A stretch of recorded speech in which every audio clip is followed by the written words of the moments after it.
सुनो, एक पुराने जमाने की हिकायत है, मैं सुना देता हूं। सुना है कि मूसा अलैहिस्सलाम के पास एक खातून आई, उसके बच्चे नहीं थे, औलाद नहीं थी। उसने आकर के कहा कि आप दुआ कर दे, अल्लाह मेरे हिस्से में बेटा दे दे, बेटी दे दे, कुछ तो औलाद मिले। आपने देखा और कहा तेरी तकदीर में औलाद लिखी नहीं गई, लौहे महफूज में तकदीर में तेरे औलाद नहीं है। वो खातून वहां से मायूस लौटी, रोती गिड़गिड़ाती हुई जा रही थी। बीच रास्ते से गुजरते हुए उसका एक दुर्वेश के पास से गुजर हुआ।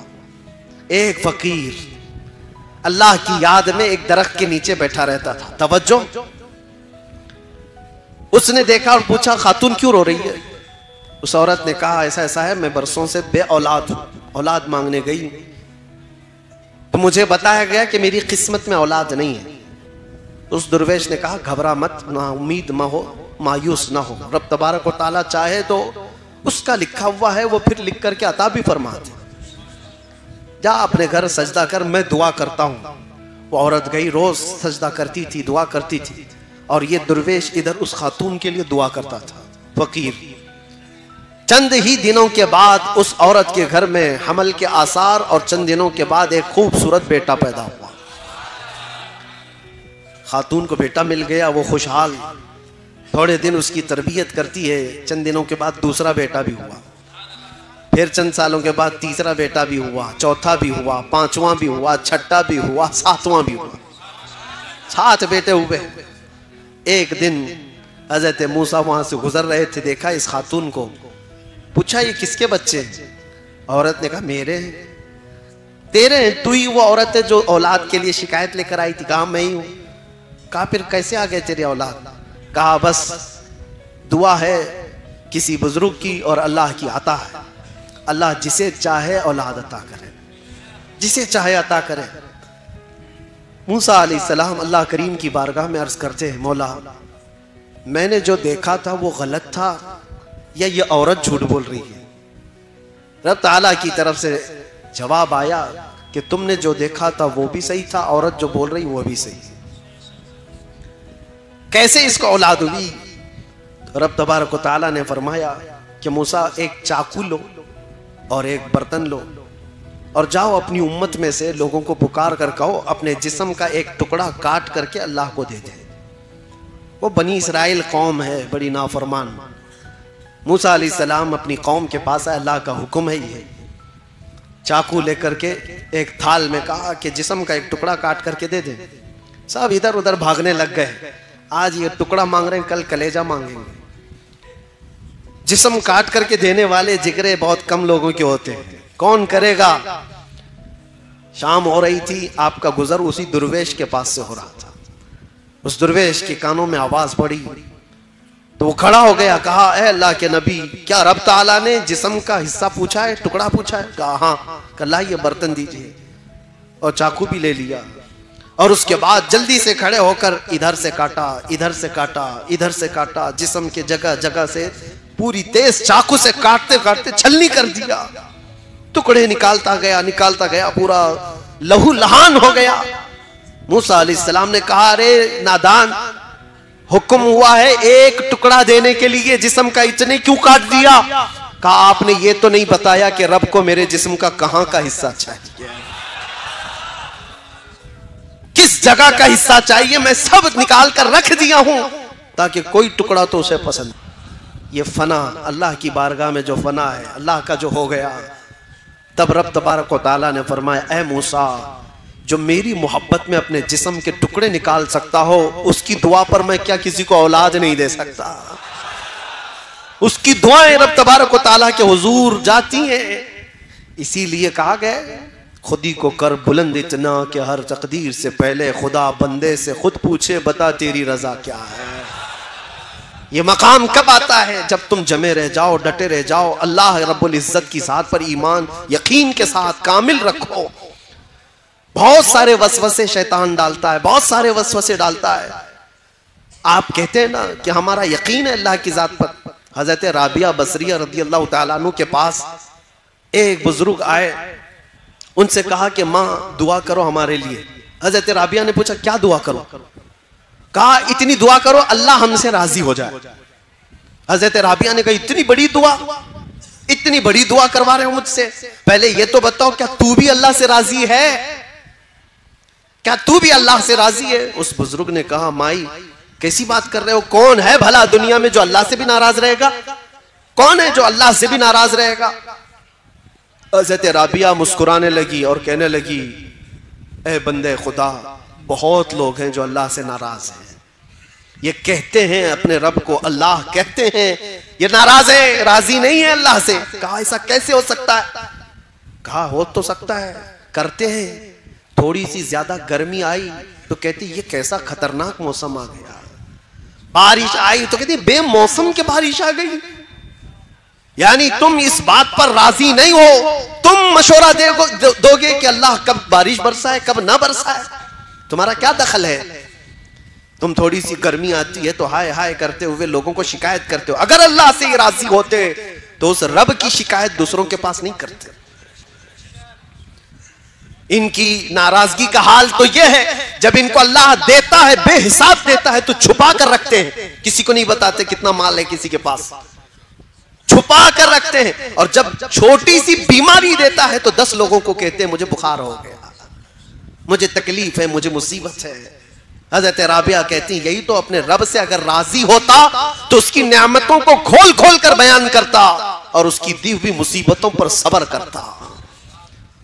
अजीज़ा ने गिरामे वक़ार, आज की इस रात में आप सबसे यही गुजारिश करूंगा, ईमान की हिफाजत इस जमाने में बहुत बड़ा चैलेंज है तुम्हारे लिए।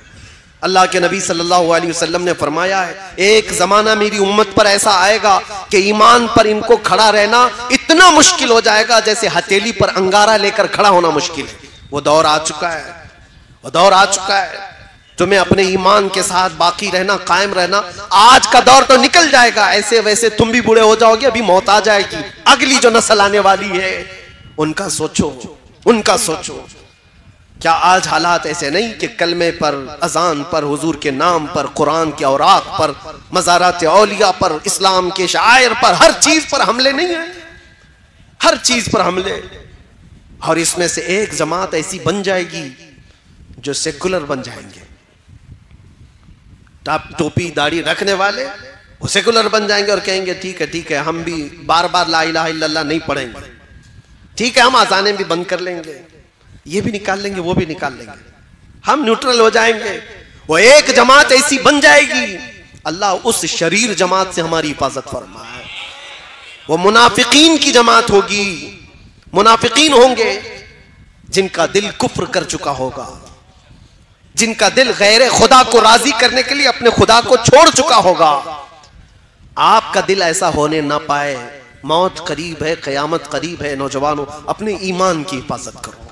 कुरान में रब ताला फरमाता है इन्नल्लाह ला यग़फिरु अन युश्रक बिही व यग़फिरु मा दून ज़ालिका लिमन यशा। अल्लाह फरमाता है उसके साथ किसी ने किसी को शरीक किया, शिर्क किया तो अल्लाह उसको कभी माफ नहीं करेगा, और उसके अलावा जो भी गुनाह किया है अल्लाह सब माफ करेगा। जो भी गुनाह हुआ है अल्लाह सब माफ करेगा। यहां तक के जिन्होंने हजरत अमीर हमजा को कत्ल किया, वहशी, उनके मुतालिक आयत आई थी, वो आए बारगाह रिसालत में आप सल्लल्लाहु अलैहि वसल्लम में कहने लगे मुझे अमान दे दीजिए। हुजूर के चचा को जिसने कत्ल किया है नेज़े से मारकर जंगे उहद में, फिर वो हुजूर की बारगाह में आए, कहा मुझे अमान दे दीजिए। नबी करीम सल्लल्लाहु अलैहि वसल्लम वो तो अजवदुन नास है, सखावत के बादशाह हैं। दिल खोल कर हुजूर ने फरमाया जा तुझे माफ कर दिया और अमान दे दिया। उन्होंने फिर ये सवाल किया कि क्या मेरे गुनाह माफ हो जाएंगे? तब अल्लाह ताला ने फरमाया शिर्क के अलावा जो कुछ भी किया है अल्लाह माफ करेगा। शिर्क के अलावा जो भी होगा अल्लाह माफ करेगा, लेकिन शिर्क को अल्लाह माफ नहीं करता। शिर्क है क्या चीज जो आज धीरे धीरे तुम्हारे महफिलों में लाई जा रही है, आज धीरे धीरे तुम्हारे मुआशरे में, सोसाइटी में लाई जा रही है। शिर्क ये है कि अल्लाह के अलावा किसी दूसरे को भी खुदा समझ लो या उसको भी कोई मकाम दे दो। रज़्ज़ाक़ कौन है तुम्हारा? कौन है रज़्ज़ाक़? क्या किसी और के बारे में भी यकीन रखते हो रिज़्क़ कोई और भी देता है? किसी जगह सर झुकाने से रिस्क मिल जाएगा, किसी जगह तेल चढ़ाने से रिस्क मिल जाएगा। अल्लाह रज़्ज़ाक़ हकीकी है, वही रिस्क देगा। बीमारी वही देता है, शिफा भी वही देता है। इस बात पर जब तुम्हारा यकीन हो, जम जाओ, तो फिर दुनिया तुम्हें नहीं बहका पाएगी। एक साहब आए, काफी साल पहले की बात है, कहा पेट का बहुत दर्द होता था, बहुत दर्द होता था। इलाज कराता रहा। एक साधु मिले, उन्होंने इलाज कर दिया। मैंने कहा कैसे? कहा गाय का मूत्र पिला के। माज़अल्लाह रब्बिल आलमीन, उससे सही कर दिया। मैंने कहा नादान, तुझे पता नहीं ये हराम चीज में शिफा कैसे हो सकती? ला शिफा अफिल हराम, हराम में शिफा नहीं है। कहा हो गया। एक बात याद रखो, शैतान तुम्हारे दर्द को छुपा सकता है, मिटा नहीं सकता। तुम्हारे दर्द के ऊपर पर्दा डाल सकता है, लेकिन जड़ से खत्म नहीं कर सकता। वो बीमारी अंदर होगी, ये तुम्हें धोखा देने के लिए किया गया है कि बीमारी खत्म हुई। हकीकत में हर बीमारी से शिफा सिर्फ अल्लाह की जात अता करती है। डॉक्टर भी जरिया होता है, डॉक्टर भी और दवाई भी जरिया होती है। बाज लोग हमसे कहते हैं कि काफी साल पहले यही सेम जुमलों पर एक मॉडर्न आदमी ने मैसेज करके कहा था कि मौलाना आप कहते हैं अल्लाह शिफा देता है, अल्लाह शिफा देता है, कहाँ है? बीमार होते हो तो हॉस्पिटल जाते हो। मैंने उनसे पूछा अच्छा तुम्हारे हिसाब से कौन शिफा देता है? कहा डॉक्टर। उसने कहा डॉक्टर। मैंने उनसे कहा ठीक है, मैं एक बीमार को लाता हूं और डॉक्टर को यहां बिठा देना, देखता हूं डॉक्टर देखता रहे मरीज अच्छा हो जाता है। कहा नहीं, दवाई देता है। कहा फिर डॉक्टर कहां है? वो तो दवा सही कर रही है, वो तो दवाई सही कर रही है। और अगर दवाई चली गई तब भी मैं कहूंगा, अगर उसका हाजमा सही नहीं था, दवाई निकल गई तो वो भी असर नहीं कर रही है। बहुत सारे मामलात हैं शक व शुबा पैदा करने के लिए, लेकिन एक बात याद रखो, ये सब चीजें जरिया हैं, हकीकी शिफा देने वाला सिर्फ अल्लाह रब्बुल इज्जत है।